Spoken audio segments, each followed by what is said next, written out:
The morning of June 7, 1940, began like most mornings at Echemins Airfield, southeast of Paris, with the sound of engines and the smell of fuel and the particular quiet of men who had run out of things to say to each other. France was collapsing. The roads south of Paris were packed with civilians moving on foot, by cart, by anything still moving. German armored columns had been inside French territory for 4 weeks. The RAF's Advanced Air Striking Force had spent the last month retreating from one airfield to the next, burning equipment they couldn't carry, watching the war close in from every direction at once. On the grass beside the runway, a group of pilots from No. 73 Squadron gathered to say goodbye to one of their own. They were not a sentimental crowd.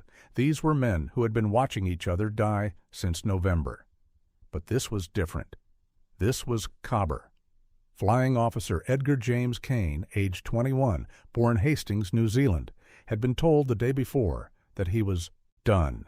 16 confirmed kills, 1 probable, nervous exhaustion, documented and clinical. He was the RAF's top-scoring ace at that point in the war, and his commanding officers had decided that losing him to a German bullet would be worse than losing the kills he might still get. He was ordered back to England the next morning. He climbed into Hurricane L-1826, nicknamed Paddy III. He was supposed to fly to Le Mans, collect his kit, and cross the channel. The men standing on the grass were there to watch him go. What he did instead is the reason this story exists. But to understand what happened over that airfield, you have to go back further. You have to go back to where he started, and to what he was up against before he ever fired a gun. In 1936, the Luftwaffe was not merely an air force. It was, by any honest military assessment, the most combat-tested fighter force on the planet. The previous year, Germany had formally announced its existence in open defiance of the Treaty of Versailles, and within months, a hand-picked group of its pilots were rotating through the Spanish Civil War under the name of the Condor Legion. By the time the Second World War began in September 1939, Luftwaffe fighter pilots had 3 years of live aerial combat behind them. They had developed new formation tactics in Spanish skies. They had tested the Messerschmitt Bf 109 in actual engagements, not training exercises. They had killed real opponents and learned what that required. The Condor Legion returned from Spain with something no RAF pilot in 1939 possessed: experience of what it actually felt like when someone was trying to shoot you down and what you had to do to prevent it. The RAF, by comparison, had not fought a serious air war since 1918. Its pilots were trained, some were talented, but they had not been tested in combat, and there is a gap between those two things that no amount of training fully closes. When war was declared on September 3, 1939, the average RAF fighter pilot sitting in a Hurricane or a Spitfire had never fired his guns at anything that could fire back. Edgar Kain was not an average RAF pilot even then, but in September 1939, nobody knew that yet, including the RAF. Kain arrived in England in November 1936. He was 18 years old and had traveled from New Zealand to the other side of the world at his own expense, accompanying his father on a business trip because the RAF was the only thing he wanted. He had no formal academic qualifications. He had left Christ's College in Christchurch without graduating, with a poor academic record and a reputation as a sportsman. He played rugby, he ran, he excelled at athletics, and was largely indifferent to anything that happened in a classroom. What drove him was the view from Christ's College, close enough to the Royal New Zealand Air Force Station at Wigram that you could watch the aircraft taking off and landing. He had been watching them since he was 15. By 18, he had made his decision. He joined the Wellington Aero Club in 1936, and the first thing the records show is that he was unusually fast. He flew his first solo after just 7 hours and 20 minutes of instruction in a Tiger Moth. The average student took considerably longer. He received his pilot's license at Wigram that same year, then sat for additional mathematics instruction from Professor George William von Zedlitz at Victoria University. Not because he liked mathematics, but because the RAF required academic qualifications he didn't have, and he was going to fix that. When he presented himself to the Air Ministry in London, he failed the medical. His blood pressure was elevated. The result, the examining officer concluded, of the physical toll taken by the long voyage from New Zealand on the RMS Orford. He was told to reapply when he had recovered. Most men would have gone home. Kain went to work on a farm for 2 weeks to improve his fitness, then reapplied and passed. He was accepted in 1922, December 1936, and began elementary flight training at a civilian school in Brough, near Hull, the same month.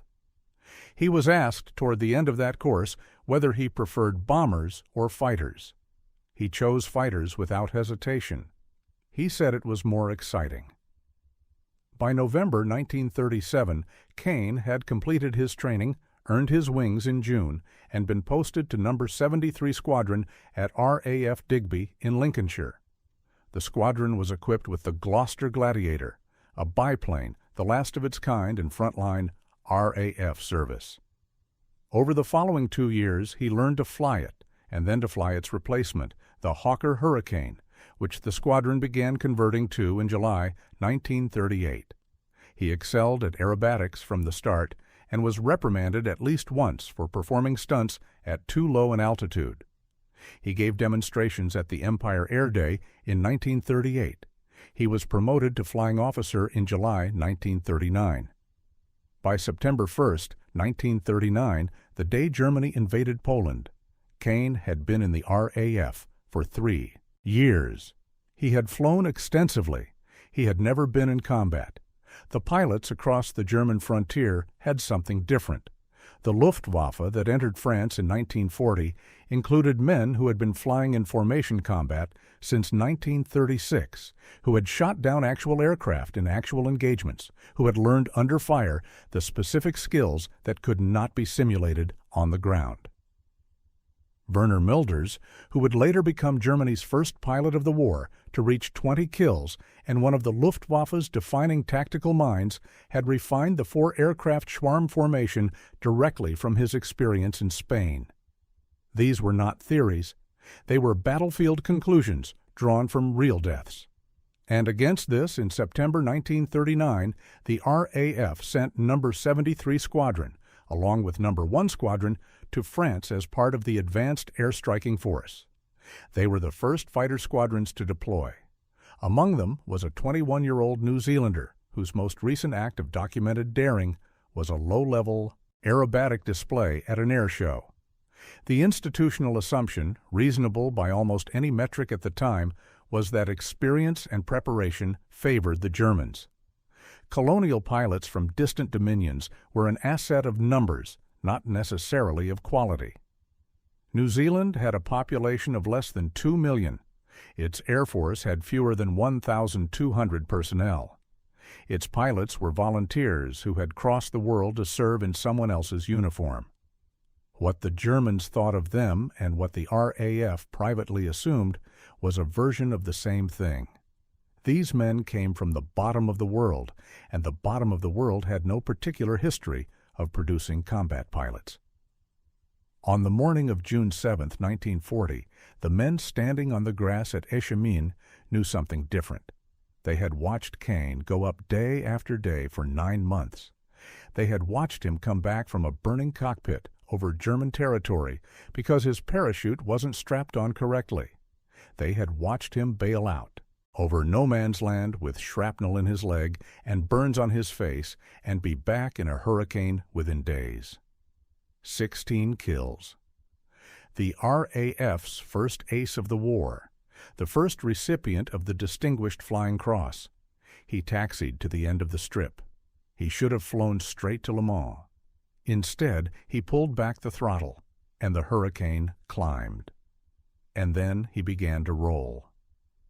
What happened over that airfield in the next 60 seconds did not end the way it began. But to understand the weight of it, the full cost of what those roles meant, and what the 9 months before them had cost, you have to start where he started. In France, in winter, in 8 months of a war that the newspapers called phony, but which, for the men at Rouvres, was anything but. By October 1939, No. 73 Squadron had settled at Rouvres, a forward airfield in northeast France, barely 30 miles from the German border. The war had been declared 5 weeks earlier. Almost nothing had happened since. On the ground in France, British and French armies sat behind their fortifications and waited. In the newspapers, journalists were already calling it the phony war. Politicians debated strategy. Diplomats measured the silence for signs of what it meant. At Rouvres, the pilots flew defensive patrols. They scanned empty skies. They landed, refueled, and took off again. Fog grounded them through much of December, January, and February. When they could fly, they flew into silence. The Luftwaffe, for the most part, stayed on its own side of the line. The inactivity was not comfortable. It was pressure without release, the particular strain of waiting for something that keeps not arriving, while knowing with certainty that it will. Kain had been appointed section leader of B Flight. He was 21 years old, 6 feet tall, and, by every account left by the men who flew alongside him, incapable of staying quiet for long. The nickname Cobber, New Zealand slang for a friend or mate, had been given to him by his squadron. Part of the reason was simply his nature. He was described as ebullient and outgoing, the kind of man who walked into a room and changed the temperature of it. Part of it was practical. There was another New Zealander on the squadron, a distant relative named Kain, and the men needed a way to tell them apart. For the younger Kain, the name stuck and spread. By the time the war was over, more people knew him as Cobber than had ever called him Edgar. Through those long weeks at Rouvres, Kain flew his patrols, kept his sections in order, and waited. What the BBC's war correspondents could not find, what the newspapers had no material to fill their pages with, the men at the front were experiencing as something specific and unglamorous. A daily discipline of readiness that produced nothing, and the knowledge that when something finally did happen, there would be no warning and no ceremony. It happened on November 8, 1939. Kain was on patrol when he spotted a Dornier Do 17 above him and ahead. The Do 17 was a German reconnaissance bomber, twin-engined, fast, described by its crews as nimble at low altitude, known by its silhouette as the flying pencil for the narrow, elongated shape of its fuselage. This particular aircraft belonged to 1st Staffel of Fernhof-Klärungsgruppe 123, a long-range reconnaissance unit operating out of German-held territory. It was on a photographic mission over France. Its crew had flown missions like this before. Their pilot, Oberfeldwebel Georg Stuhler, was not a new man. Between June 1938 and January 1939, he had served with the Condor Legion in Spain. He had come back with a Silver Cross of Spain and a promotion. He had accumulated real combat hours over active territory. He was, by the measure that mattered in 1939, an experienced airman. The Dornier was climbing. Kain went after it. The aircraft pulled toward 27,000 feet, an altitude that, at that moment in the war, was higher than almost any aerial engagement on record. The Hurricane was straining to keep pace. Kain made 2 attacking passes and registered no visible result. The Dornier kept climbing, kept running, kept putting distance between itself and the ground. With his own aircraft showing signs of stress from the altitude, Kain pressed in a 3rd time. This time the Dornier dived steeply. Kain followed until he saw something he had not expected. Fabric beginning to peel from his own wings under the strain of the pursuit. He pulled out. The Dornier, already done, crashed into the small village of Loubet, northwest of Metz, and exploded on impact. All 3 crew members were killed. The French anti-aircraft gunners below, tracking the engagement, opened fire during the pursuit. They hit Kain's Hurricane. He brought it back anyway. It was the first aerial kill for No. 73 Squadron in the Second World War. It was the first kill for any Dominion pilot in the entire war. And the man Kain had just shot down was himself a veteran of Spain, experienced, decorated, combat-tested, while the man who killed him had learned to fly at a club in Wellington 18 months earlier. The BBC reported the engagement that evening in its main radio bulletin. In accordance with RAF policy, Kain was not named. He was referred to only as a 21-year-old New Zealander. The constraint was institutional. The RAF had decided that naming its personnel publicly created intelligence risks and encouraged a celebrity culture incompatible with military discipline. So the world heard about what had happened over Lubai, and it heard that a New Zealander had done it, and that was all it was permitted to know. 15 days later, on November 23rd, near Conflans, Kain shot down a second Dornier Du 17. This, one from 3rd Staffel of Fernhof-Klärungsgruppe 22. During the engagement, his Hurricane was hit and caught fire. His parachute was not properly attached. He chose not to jump. He brought the burning aircraft down to an emergency landing, absorbed the burns, and was flying again within days. That detail, the parachute not attached, the choice to stay in the aircraft rather than bail into an uncertain landing, is worth sitting with for a moment. A burning cockpit at altitude is not a place where a man reasons calmly through his options. It is hot and disorienting, and loud. The decision Kain made was not a strategy.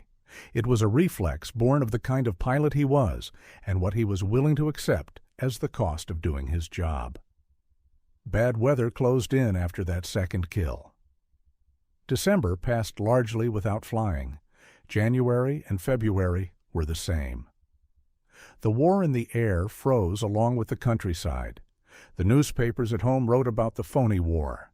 At Rouvre, the pilots sat in the cold and waited for spring. What was accumulating during those months, however quietly, was something that had no name yet in the RAF's institutional vocabulary. Kain was becoming something the system did not quite have a category for, a pilot who had already been tested past the point where most men's certainty held and had come through without visible damage to his nerve. 2 kills. 1 burning aircraft he refused to abandon. 1 engagement at an altitude the war had not yet seen. He was still 21.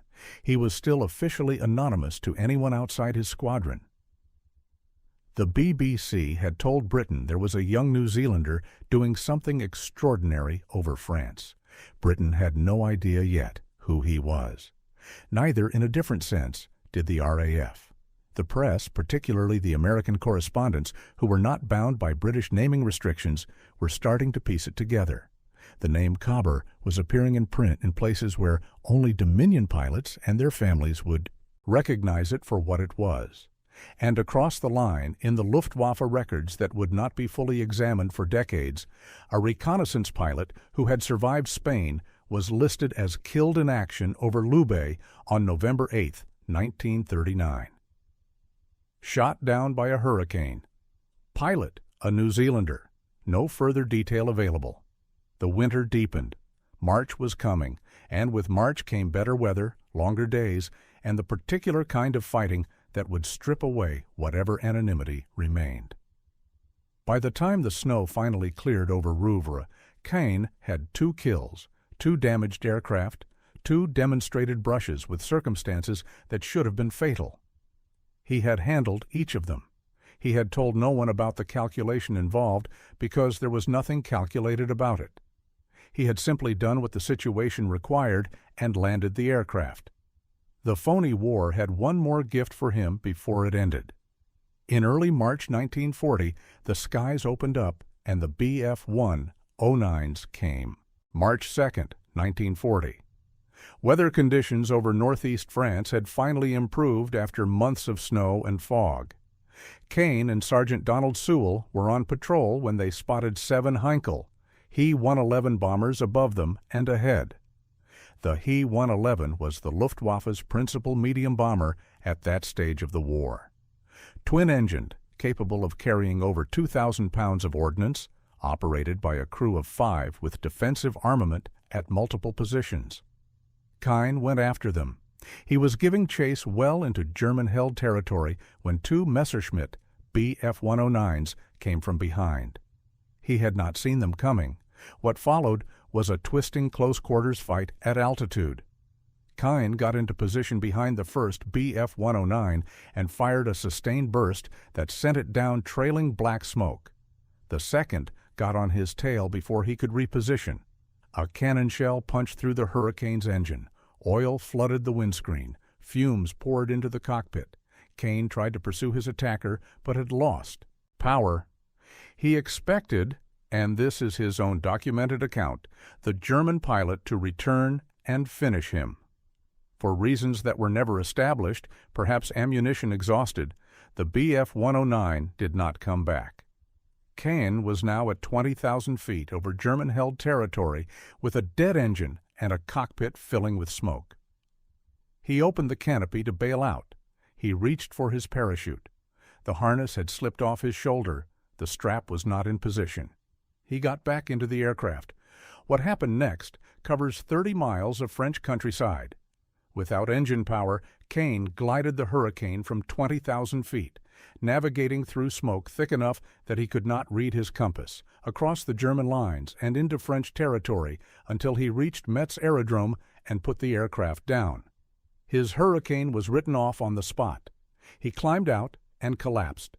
French soldiers pulled him clear. He was flown back to Rouvres that evening in a Bristol Blenheim. The BBC reported the hour engagement in its main radio bulletin the same day. He was referred to only as a New Zealander. The speculation about that second Bf-109, the one that fired the killing shot on his engine, has persisted in aviation research ever since. The Luftwaffe unit involved was Jagdgeschwader 53, known by its distinctive insignia as the Pik As, the Ace of Spades Geschwader. The Staffelkapitän of 1/JG-53 at that time was Hauptmann Werner Mulders, by then already Germany's most celebrated fighter pilot of the early war. Aviation historian Max Lambert has noted that it has been speculated, though not confirmed, that the pilot who shot Kain down on March 2nd was Mulders himself. JG-53 loss records for that date confirm the engagement near Metz and credit 2 Hurricanes from No. 73 Squadron, registered as numbers 1-1808 and L-1958, as going down in the area. Whether or not Mulders was the specific pilot, the unit Kain was fighting that day had more than a dozen Spain veterans on its roster. These were not ordinary opponents. Kain was awarded the Distinguished Flying Cross for the March 2nd action. The citation was published in the London Gazette during his convalescence. He had come back from the engagement only to be hospitalized with German measles for several days, keeping him off operational duty until March 26th. The citation was precise and formal in the way military language is precise and formal. It recorded that while on patrol, Flying Officer Kain had sighted 7 enemy bombers, had given chase well into Germany, had been attacked from behind by an enemy fighter, and that, showing the finest fighting spirit, he had outmaneuvered the enemy and brought the hostile aircraft down, despite his own aircraft being badly damaged. It recorded that thick smoke and oil fumes had filled his cockpit, and that he had piloted his aircraft inside Allied lines, in spite of being choked and blinded by the smoke. That citation was published in the London Gazette while Kain was still lying in a sickbed recovering from measles. It was the first Distinguished Flying Cross awarded to a pilot of fighter command in the Second World War. The RAF still did not publish his name alongside it. The press had his nickname by now. American correspondents, not bound by British naming restrictions, had identified him as Cobber in dispatches being filed to New Zealand papers. But the official machinery of the RAF continued to root around the naming of its own men in public communications. The BBC did something slightly different. A few days after the March 2nd engagement, identified now as Cobber, Kain was interviewed for a broadcast that went out on March 9th, 1940. The interview was carried across the empire. The name was still not his full name, but it was a name, and it was attached to a voice, and within a week, across Britain and the Dominions, that voice belonged to a real person. One correspondent, covering his growing public profile, wrote that he was carrying the Dominion banner across the German frontiers in grand style. He did not hear it. He was still in bed with measles.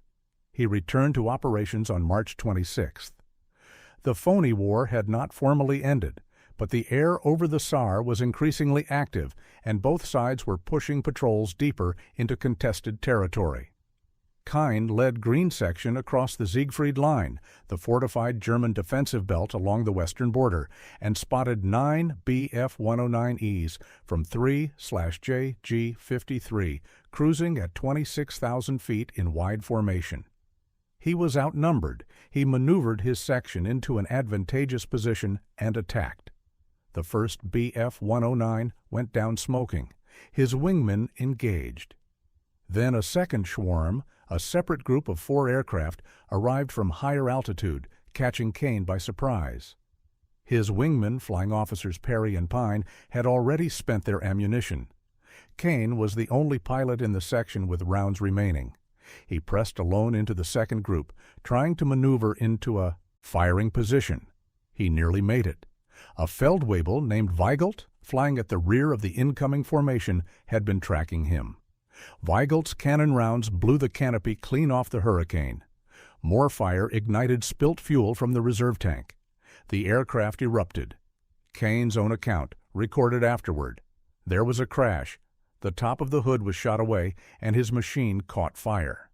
The shock must have knocked him out for a moment, because when he came to, the Hurricane was in a steep dive and flaming. He regained consciousness in a burning aircraft in a vertical dive. He bailed out. He landed in no man's land, with shell splinters in his left leg, a bullet graze on his left hand, and burns to his face. He made his way to a nearby village. French soldiers found him, confirmed his identity, treated his wounds, and drove him back to Rouvres in a French Army staff car. His 2 colleagues had already returned to the airfield. A search party had gone out for Kain while he was walking through the French countryside. The search party found him shortly after. He was debriefed from his bed. His 2 claims, 1 Bf-109 destroyed, 1 probable, were officially recorded. Post-war examination of Luftwaffe records added a detail that no one at Rouvres could have known at the time. On March 26, 1940, 3 Bf-109Es from JG-53's peak as Geschwader made forced landings at Trier Airfield in the aftermath of that engagement. 3 aircraft down. The enemy, in their own records, confirmed what the debriefing at Rouvres had recorded from a burning cockpit and a wounded man's account. With those 2 kills, Kain had 5 confirmed aerial victories. He was the RAF's first flying ace of the Second World War. He celebrated the achievement, as one account put it, horizontally, on a stretcher in the sergeant's mess. The DFC, formerly the first awarded to any fighter command pilot in the war, was already in the news. The ace designation, 5 confirmed kills, a benchmark borrowed from the First World War, was now attached to his name in every report that reached Britain and the Dominions. The institutional restriction that had kept him anonymous through November, through the BBC broadcast, through the London Gazette citation, was losing the battle against simple momentum. The man the world knew as Cobber was now a confirmed title holder, the first of the war, and the RAF's policy of namelessness had produced an irony it had not anticipated. The anonymity had made him more compelling, not less. A named pilot is a man with a biography. A pilot known only as a young New Zealander, as Cobber, as the first ace. That pilot was something larger than a biography. That pilot was a story. He went on leave to England 2 days later, on April 2nd.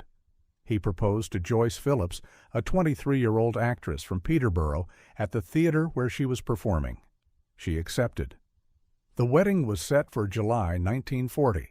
His mother and sister would come from New Zealand to attend. He was back in France by mid-April, and on May 10th, Germany stopped pretending the war was phony. At 5:30 in the morning on May 10th, 1940, German bombers crossed into French airspace and hit Allied airfields across the front. German Army Group A simultaneously drove its armored columns through the Ardennes, the dense forested hills on the Belgian-Luxembourg border that Allied planners had judged impassable for a major mechanized force. They were wrong. Within 24 hours, the strategic logic of 8 months of static defense had been rendered obsolete. The phony war was over. Everything that came next happened fast. Number 73 Squadron was at Rouvres when the attack began. That morning, 2 of its Hurricanes scrambled to engage German bombers over the airfield itself. One pilot came back with burns so severe he had to be hospitalized. The squadron's ground crews began burning documents and non-essential equipment, the standard procedure when a position is about to become untenable. Within days, the movement that would define the next 6 weeks had begun. Not an advance, a retreat. From Rouvres to Reims, from Reims back to Rouvres, then to Villeneuve-les-Vertus, to Gay, to Echemins. Airfield to airfield, always westward, always one step ahead of columns that were moving faster than any comparable force in the history of land warfare. Kain flew into all of it. Between May 10th and May 12th, he destroyed 3 enemy aircraft in 3 days, 2 more on May 19th. By May 20th, within 17 days of the German offensive opening, he had raised his total from 5 confirmed kills to 10. He was flying multiple sorties per day in some periods, climbing into the same aircraft that had just been turned around by the ground crew, going back up into skies that were increasingly filled with German formations that had numerical superiority at every engagement. One kill during that stretch stands apart from the others in its documentation. On May 15th, he attacked a Dornier 17 from KG-3 in a head-on pass. The German crew, facing the full weight of 8 Browning machine guns, coming straight at them from the front, bailed out before Kain had even completed his firing run. Witnesses confirmed the crew abandoning the aircraft in flight. It was logged as a confirmed kill, and it appears in post-war records as one of the more unusual engagements of the campaign, a crew that decided the mathematics of a head-on attack against Cobber Kain did not favor continued occupancy of their aircraft. There is a clinical word the RAF used for what happened to Kain on May 22nd. The word was stood down. His commanding officer could see that something had changed. The accounts that survive describe him as increasingly agitated, jumpy, and paranoid. These are the observable symptoms of a nervous system that has been running at maximum capacity for months without adequate recovery time. By May, Kain had been shot down twice, had burned in 2 cockpits, had glided a dead aircraft 30 miles over enemy territory, had bailed out over no man's land, and had flown through the opening phase of the largest German military operation since 1918.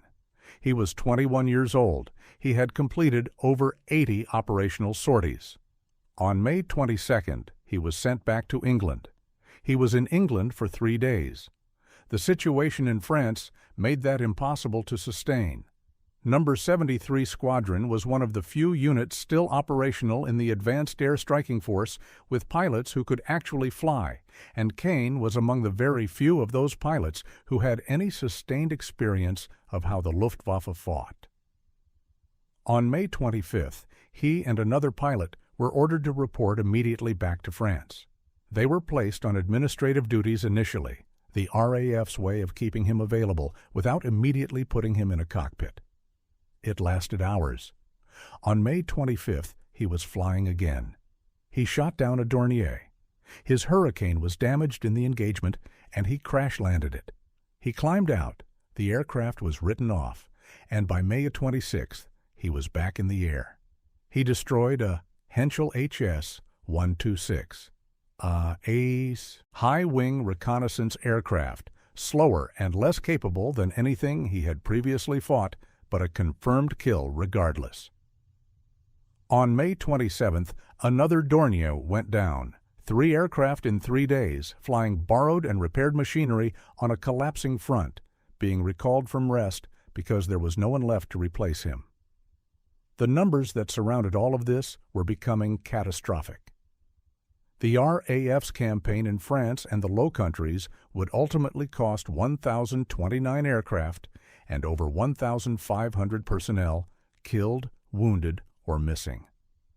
Number 73 Squadron was losing men at a pace that erased the faces Kain had known at Rouvres. Sergeant Pine, the pilot who had flown with him on the March 26th engagement when Feldwebel-Weigelt's cannon found his cockpit, was killed in combat on May 14th. Flying Officer Perry, who had been on the same patrol, had died 3 days after that March engagement in a landing accident. The men Kain had trained alongside, eaten with, and flown sections with were being replaced by strangers who themselves became casualties before he had learned their names. The squadron kept moving. Each new airfield was further west. Each handover of the previous one involved burning what could not be carried. The roads south of Paris were beginning to fill with civilians. The shape of the defeat was becoming visible to anyone who could read a map. On June 5th, Kain flew his last operational sortie. He shot down a Bf-109. His confirmed total at that point stood at 16 aircraft destroyed, with 1 probable. The dispute over the exact number was already present in the living record.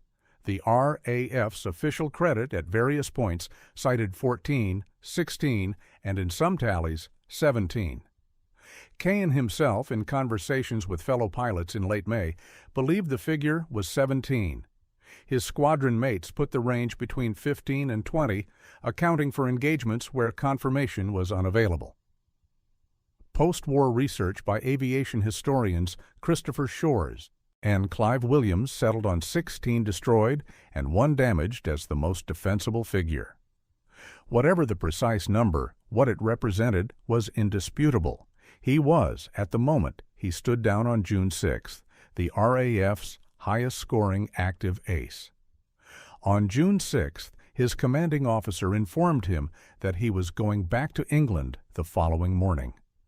Replacement pilots had finally arrived, 4 of them assigned to number 73 Squadron from the incoming pool. With their arrival, Kain was freed. His orders were straightforward: fly to Le Mans, collect his kit, then cross the Channel. He would be in England within 24 hours of leaving Echemins. His 22nd birthday was 20 days away. His mother and sister, Judy, were already at sea, the voyage from New Zealand that his mother had begun to attend his July wedding. Joyce Phillips was in Peterborough, still performing in the show where he had proposed to her in April. The wedding arrangements were made. He had 636 flying hours logged. That evening, the men of number 73 held whatever kind of farewell a squadron in a losing campaign finds the energy for, the kind that does not look too hard at what is being left behind and concentrates on the man who is going. By every account of those who were there, Kain was in good spirits. He was going home. For the first time since November, there was nothing scheduled to try to kill him. The morning of June 7th came clear. The replacement pilots were settling into their billets. The ground crew had prepared Hurricane L-1826, Paddy III, for the transit flight. His squadron mates gathered on the grass at Echemins to watch him go. He was supposed to fly straight to Le Mans. What he did instead has never fully resolved itself into a simple explanation, because the simplest explanation is also the truest one. He was Cobber Kain. The war had been trying to kill him for 7 months. It had not managed it, and he had one last hurricane and one last audience of the men he had flown with. He climbed in. He taxied to the end of the strip. He opened the throttle. And somewhere between the ground and whatever altitude he reached before the first roll, the war caught up with him in the only way it could. At 11:20 in the morning on June 7th, 1940, Hurricane L-1826 lifted off the grass at Echemins Airfield. The aircraft's serial letters were TP-B. Its nickname, assigned by Kain and painted on the cowling, was Paddy III. It had carried him through the final weeks of the Battle of France. It was supposed to carry him to Le Mans that morning, where he would collect his kit and then cross the Channel to England. Instead, he pulled the Hurricane into a climb and began to roll. The first roll was clean. The second was clean. On the third, he misjudged his attitude. The wingtip of the Hurricane made contact with the ground. The aircraft cartwheeled at speed. Kain was thrown from the cockpit and struck the earth 27 meters in front of the burning wreckage. He was killed instantly. The men of No. 73 Squadron, who had gathered on the grass to watch him leave, were still standing there. He was 21 years old, 20 days short of his 22nd birthday. The RAF published its formal casualty notice later that month. The BBC had already reported incorrectly that he was killed in action on May 10th, the date the German offensive opened, not the date he died. When the RAF's own casualty lists were published in June, the official classification was specific. He was recorded as killed on active service, not in action. On active service. The distinction was bureaucratic, precise, and not accidental. He had not been shot down. He had not been killed by the enemy. He had been killed performing unauthorized low-level aerobatics over his own airfield on a transit flight. The RAF had a category for that, and they used it. It did not alter the fact of his death or diminish what preceded it, but it meant the record carried a different weight than if a German cannon had done the same work. His mother and sister Judy were at sea when it happened. They were on the voyage from New Zealand that his mother had begun to attend his July wedding, the one he had arranged with Joyce Phillips in April. One for which the date was set and the preparations made. His parents were advised by telegram within 2 days of the crash. His mother and sister continued to England. The wedding did not happen. On September 4, 1940, 3 months after his death, King George VI received Kain's mother and sister Judy at Buckingham Palace in a private ceremony. The king presented them with his Distinguished Flying Cross. Judy by then had joined the Women's Auxiliary Air Force. The story of the RAF's anonymity policy and what it produced in Kain's case is one of the more pointed institutional ironies of the early war. The RAF had decided, for reasons that were defensible, operational security, the prevention of propaganda value to the enemy, the discouragement of celebrity culture in a fighting force, that its personnel would not be named in public communications. The result was that from November 1939 until the spring of 1940, the most compelling story coming out of the RAF's operations in France belonged to a man the British public could not officially name. They had a voice from the BBC broadcast. They had a nickname, Cobber. They had the facts. A New Zealander, the first ace, the first DFC, shot down twice and still flying.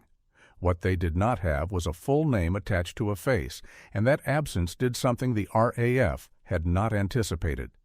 It made him larger than biography. A named pilot is a person with a background and a record. An anonymous pilot known only as Cobber is something closer to a symbol, and symbols carry further than records. By the time his full identity was widely confirmed, the public had already formed an attachment to the outline of the man. The attachment held. When he was killed in June, his death was covered in newspapers across Britain, New Zealand, Australia, and the United States.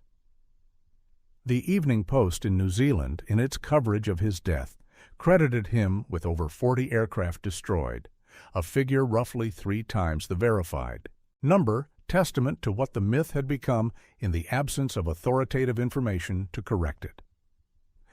He had 636 flying hours in his logbook when he died. Of those, more than 80 were operational sorties over enemy-held territory. He had been shot down twice. He had survived 2 cockpit fires. He had glided a dead aircraft 30 miles across German lines. He had bailed out over no man's land. He had been stood down for nervous exhaustion and recalled 3 days later because there was no one to replace him. He had done all of this between November 8, 1939 and June 5, 1940. 7 months and then 20 days of leave. What he could not survive was 3 rolls at low level over a grass airfield on a clear morning in June. 2 months after he died, 127 New Zealanders flew in the Battle of Britain, more than any other Dominion, the third largest national contribution to those operations after Britain and Poland. New Zealand had a population of less than 2 million. It had no fighter squadrons of its own when the war began. The RNZAF, established as a separate service in 1937, had fewer than 1,200 personnel in September 1939. By the war's end, more than 10,000 New Zealanders had served as aircrew with the RAF, trained under the Empire Air Training Scheme and deployed across every theater. At least 78 became aces. Keith Park, another New Zealander, commanded No. 11, Group RAF Fighter Command during the Battle of Britain, the group responsible for the defense of London, the command that bore the heaviest weight of everything that came after Kain's death. None of that was predictable in 1939, when Kain arrived at Rouvray as a section leader from a country with no air combat history and a Wellington Aero Club license. The Luftwaffe he flew against in those months was the most operationally experienced air force in the world. Its pilots had fought in Spain, they had fought in Poland, they had killed real opponents from real cockpits and learned the ionized, specific, irreplaceable knowledge that comes only from being in the sky when someone is genuinely trying to end your life. They entered France in May 1940 with years of that accumulated knowledge. They had advantages in numbers, in equipment performance, in tactical doctrine refined through actual combat. Kain beat them anyway, not all of them. Feldwebel-Weigelt shot him down in March, and the Luftwaffe shot him down in the context of a campaign that ultimately drove the RAF out of France. But the records of the engagements he fought, the Condor Legion veteran in the Dornier on November 8th, the Picaz pilots in March, the formations he intercepted through the collapse of May, show clearly what the fight cost both sides. Post-war Luftwaffe records confirm 3 Bf-109s forced to land at Trayer after the March 26th engagement alone.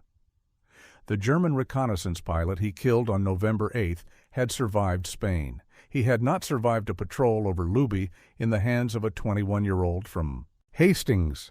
He was originally buried in Troy Cemetery on June 8, 1940, the day after his death.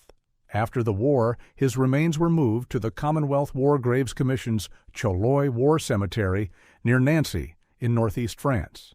The cemetery holds mostly airmen, men who died in the same skies over the same border region where Kain had flown his first patrols in the autumn of 1939. His headstone is Plot 1A, Row C, Grave 8.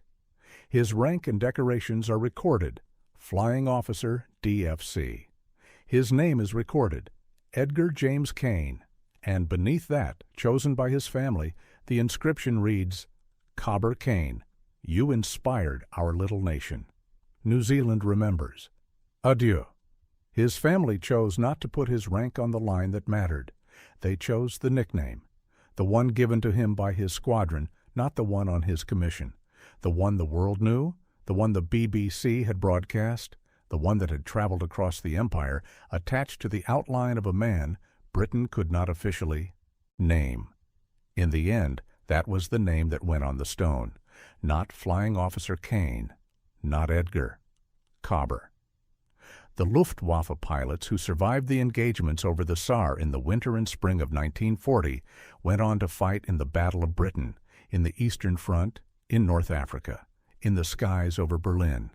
Some of them left memoirs, some were debriefed extensively after the war. The name that appears in the records of their unit, JG-53, Pic-Az, the Ace of Spades Geschwader, is simply a hurricane pilot from No. 73 Squadron, New Zealand. They had never met anyone from New Zealand before. They did not forget him.